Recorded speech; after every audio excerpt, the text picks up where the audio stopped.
With 3.6 around the corner, I'm sure a lot of people also want to know how they can prepare to build their Dan Heng, and today I'm here with a video to show you how. In this video, I'm going to be taking you over his kit, Lightcone recommendations, relic sets, and ornaments that you should use, and the main stats and substats you want to have. Starting off with this kit, his basic attack deals physical damage based off his attack to a designated enemy. His skill designates an ally character as bondmate and will also provide shield to all allies that offsets damage equal to 20% of Dan Heng's attack plus 400 for 3 turns. And when receiving shield repeatedly, the shield effect can stack but will not exceed 300% of the provided shield by the current skill. Bondmate only applies to the recent target of Dan Heng's skill. His ultimate deals physical damage based off his attack to all enemies and also applies a shield that can offset damage equal to his skill for 3 turns. And the same thing, when receiving shield multiple times, you can stack it up to 300%. It won't exceed that. Soul Dragon becomes enhanced. When Soul Dragon takes action, it will trigger a follow-up attack that deals physical damage equal to 80% of Dan Heng's attack, and additional damage based off the Bondmate's type equal to 80% of Bondmate's attack, and the enhancement will last for 2 Soul Dragon actions.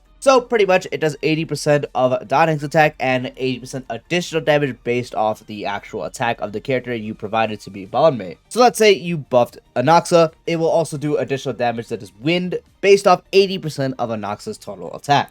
His talent, when an ally character becomes bondmate, Dan Heng summons a Soul Dragon with the initial speed of 165. When Soul Dragon takes action, it dispels a debuff from all allies and provides a shield that can offset damage equal to 10% of Dan Heng's attack plus 200 for 3 turns. Soul Dragon disappears when Dan Heng or the bondmate is knocked down. His technique will gain bondmate and inflict daze on enemy targets within a certain area for 10 seconds. Enemies in daze will not actively attack characters. When switching active characters, bondmate transfers to the current active character. At the start of the next battle, automatically uses skill once on the character with bondmate without consuming skill points. What that means is it's similar to Ceridra. You can use Dan Heng's technique outside of, before going into battle. It doesn't do an attack. When you switch to the active character and use that character attack, so let's say you switch to Finon and use this technique to engage battle, Dan Heng automatically uses his skill, so he provides shield to everyone. It doesn't consume a skill point, and it will dedicate Finon as bondmate.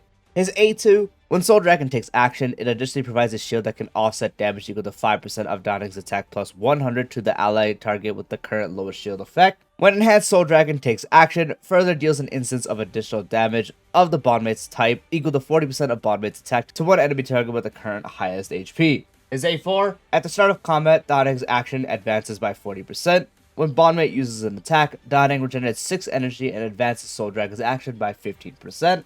And his A6, when using skill, it increases the attack of bondmate target by 15% of Dan Heng's attack, so it gives him some buffing capabilities at the same time. Dan Heng's E1, when he uses his ultimate, he recovers a skill point for the team, and will increase bondmate's alt-type rest pen by 18% for 3 turns. His E2 will increase the number of ultimate enhancements by 2. After Dan Heng uses his ultimate, he advances Soul Dragon's action by 100%. When the enhanced Soul Dragon takes action, the additional damage dealt by bondmate is 200% of the original damage, and the shield effect it provides in this instance is 200% of the original shield effect. His E4 reduces damage taken by bondmate by 20%. And his E6, when there is a bondmate on the field, it increases damage received by all enemies by 20%. When the bondmate deals damage, it ignores 12% of the enemy target's defense. When Dan Heng uses his ultimate, the bondmate will deal additional damage of their corresponding type to all enemies equal to 330% of bondmate's attack.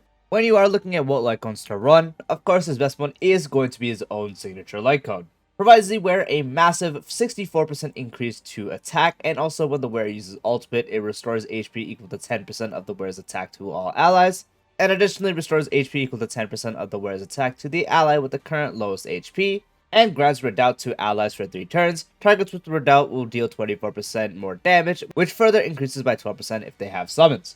Dan Heng's shield and his damage scales off attacks, so 64% increase is insanely good, and it also gives the ability to restore HP for allies just in case your shield ever gets broken, which can be very good in a pinch. And even more for an ally that has the lowest HP. It also gives them even more buffing capabilities of a 24% increase to damage for your team. So having a really good shield, doing decent damage through the bondmate stuff, and also Soul Dragon taking action, and also having a further increase if they have summons, which would apply to the character you do grant the bondmate, because the whole way it works is it kind of considers them having a summon now. That's why the Sunday synergy works really well with Dan Heng, where you use his skill and it makes access to full of his buff now.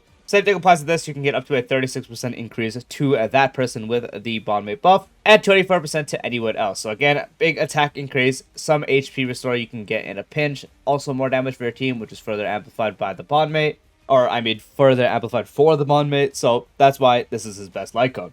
Now, the very unfortunate thing is, outside of his actual signature Lightcone, there's only one really good option and another slightly usable option, because Preservation is a very weird path. You mainly focus on defense in this path, but there's also a bit of HP, and that's kind of it. Donning isn't really working with much, so if you don't have a signature Lightcone, the Journey for a Peaceful Battle Pass Lightcone is also good. 12% increase to the wearer's shield provided. It increases the wearer's provided shield effect by 12%, and also increases damage for that ally. That does have the shield by 12% as well, and S5 is a 24% increase to the shield effect and a 20% increase to damage. So a free increase to the actual shield effect. That's just going to be good to make a shield even more beefy, and also some extra buff and capabilities to make your team do a bit more damage. So both these things work really good together because he provides AoE shield, so everyone gets the buff, and also will make the shield even more tanky by increasing the effect it does get provided. So that's why this is another option to use. Last option, it's not really that good, but it is usable, is Lando's Choice, where it's more likely to be attacked and reduces damage received by 16%, and at S5, it is 24%. If you're using him with Finon, which is really common, then you don't want to use the Cyclone because you technically want Finon to be the one attacked, so you can get more Core Flames. But in any other team, the damage being directed to Donning himself is going to be good, just because you want him to be the one getting attacked and kind of just taking it away. His shield effect on him is going to be good, and the damage he would receive is reduced, so it just kind of makes him a better sustain. That's really it. For Relic sets, there's going to be a brand new one when 3.6 does release, called the Self-Enshrouded Recluse. This is going to be his best in slot, as the 2-piece increases shield effect by 10%, the 4-piece increases the shield effect provided by the wearer by 12% as well, and when an ally target that has a shield provided by the wearer, the ally target's crit damage increases by 15%. So up to a 22% increase to the shield effect provided by Donning, which is going to make his shield significantly stronger, and also further increasing his buff and capabilities by providing an extra 15% crit damage to your team because you're providing shield to everyone. So anyone on your team doing some form of damage, the main DPS that's buffed with bondmates such as Anoxa or Finon, or tribute follow-up attacks that like to crit as well, all of them will be receiving a buff, so that is why it is his best slot option to use when it does release. Now, if you don't have that, or you are farming for it, of course, you'll have to farm for it when it does release. In the meantime, using 2-piece attack and 2-piece attack is fine, so 2-piece hero with 2-piece wind soaring, 2-piece prisoner, or 2-piece musketeers. The more attack you have, the bigger the shield can be, so it's best to just amplify his actual shield effect. Or you can do 2-piece attack with 2-piece in one of the speed sets with 2-piece warrior goddess, relieved ordeal, or hacker's base, because you also do want to build Donning relatively fast, so getting as much speed as possible is going to be nice. For ornaments, you want to give him a support set, so Lushaka is going to be the best one, as it provides 5% energy regen rate, and 12% attack for the character positioned first in the team lineup. The energy regen rate is going to help Donning himself because you do want to get ultimate on him quick, so the 5% energy regen rate is very, very helpful. On top of that, a free buffing capability of 12% attack to the character positioned first in the team lineup. So if you have Finon or Anoxa on the team, you position them first and they get the buff. This is the best supporter set you can use, but you can realistically use anything else as well. If you pair him with the physical DPS, you can use Panaconi with also 5% energy regen rate, 10% damage for all other allies that are the same type as the wearer, but that does mean you have to pair him with the physical DPS. You can also run something like Broken Kill as well, 10% effect res and 10% crit damage for everyone when you do have 30% or higher effect res. This one is relatively outdated nowadays, but it's still fine. And if you have none of those, you don't really want to use Aegis on him, but you can use Spacing Station for up to a 24% increase to attack to just further increase his shield. Ideally, Lushaka is just the best one you want to use because energy regen is really nice on him. The only other good one that works on him would be Penaconi, but that's only if you pair him with a physical DPS, otherwise it is just energy regen. The only other set that does provide energy regen would be Von Walk, but you don't really need Von Walk on him since he already does have an action advance in his kit. And you really don't need him to act right away in battle, even though you can already set it up. So that's why that set's not really useful. It's only these two right here. So you can use either of those, Broken Keel, or just Spacing Station for the extra attack. For the main stats on the Relics. For the body, you want attack percent. For the feet, you want speed. For the orb, you want attack percent. And the link rope, you want energy regen rate.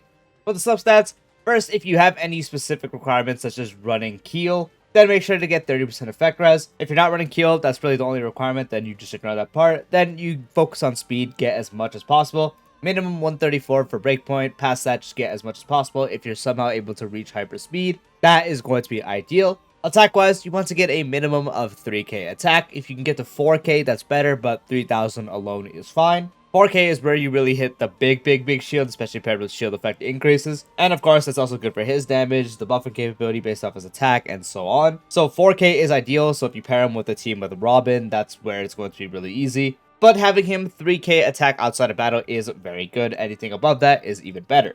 Past that, you could focus on some crit just to get a bit of extra damage when he ults. But that's not really something you worry about, so it's not really something to look out of your way for. It's mainly focusing on any requirement, which the only one would be Keel, then focusing on getting as much speed as possible, then as much attack percent as possible. Again, 3k minimum, 4000 is great, but 3000 is very good. And that does wrap up the full guide for Dan Heng's build. I do hope you found the video helpful. If you did, dropping a like would be greatly appreciated. If you're new to the channel or haven't done so already, be sure to subscribe and turn the bell for future videos like this along with all types of Star content. And I'll see you later. Peace out.